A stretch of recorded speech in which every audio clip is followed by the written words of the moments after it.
Hey everybody, welcome to this week's update. Thank you first of all for just taking a second to come and see what's going on in the life and heart of our student ministry. Now that we're into the fall, we really are focused on building consistency. And so we are a ministry, and I share this with the students on Wednesday, we're a ministry focused on being faithful to the Word, being faithful to the Lord, and being faithful to each other. And so, we'll do some fun things from time to time, but what we're really focused on right now is building momentum on Sunday mornings in small group, on Wednesday night through worship and study together, and then through one-on-one discipleship. And so we'll be having lots of students partnering with other students, doing studies together, accountability groups together, really just investing into one another because we just want to do ministry the way that Jesus did ministry. And so he worshiped with his disciples and he taught his disciples. And so we can do that too.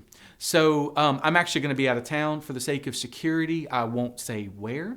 I will be across the pond. But when it comes to kind of this week's schedule, Sundays obviously are still the same. We're working our way through the book of Matthew in small groups. If you've got a kiddo that has not gotten plugged in, this is a great time to do that. Students are naturally transitioning, moving up in grades. And if they've not gotten plugged in, I would encourage you just to challenge them to come once. We've got a guys small group and a girls small group at both worship hours. And so it's really conducive for them. It invites natural conversation. There's very little awkward silence. That's at least in my small group and in the others as well. And so it's a great opportunity to get plugged in. When it comes to this Wednesday, and really for the next couple of Wednesdays, we finished the book of Nahum last Wednesday, and I've actually handed off the teaching responsibilities on the book of Habakkuk to Cole Wilson. He's serving as our ministry intern for the year, and I'm doing something I've never done. I'm handing off an entire book for him to teach. And so I'm really excited for him, excited for the students to get a different approach to those kinds of things.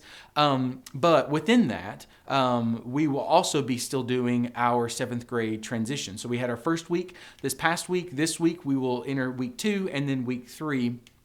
And it's just an opportunity for once our 7th graders get there, they come in for worship with us, the announcement time with us, and then after the worship, we send them down to the small group rooms where the guys are together, the girls are together, and some of our older students and some of our adults go down with them and just lead them in more of a one-on-one study. We really do want to build in them our vision and our identity, because we believe our vision and our identity is the same as our entire church at large. So we want to continue to emphasize that. But also we want to take advantage of the opportunity to learn their names and them learn our names. And so we're doing a lot of those kinds of things right now, doing database updates, picture updates, things like that, just so that our leadership knows who's active among our student ministry, and so we can put faces with names too. And so there's a lot that's going on when it comes to those kinds of things. I do want to take a minute to mention about Fall Prayer Retreat. October 3, 4, and 5 registration is open for that. It's $75 a student. We're going to the Red River Gorge. It's the 20th anniversary of Fall Prayer Retreat, so we're selling 20th anniversary mugs. You can see that on the registration site. You can go to corehillbaptist.com/events to register for that. But if you have any questions, don't hesitate to reach out to me. But that event alone, and I can't stress this enough, that event alone is the single greatest opportunity for students on the outskirts to get plugged in. I have seen it year after year. I've been doing this for 15 years.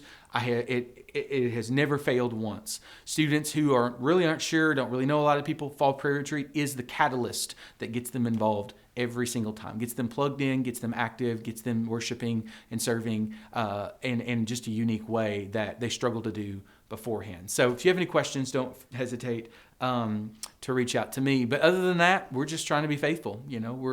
We're just trying to minister to students and to share the gospel with them and raise up believers, equip the saints to do the work of the ministry. And so if there's any questions that you have, don't hesitate to reach out to me. I'd be more than happy to answer them. And so, hope you guys have a great week. That's all I've got for this update, and we'll see you guys soon. God bless.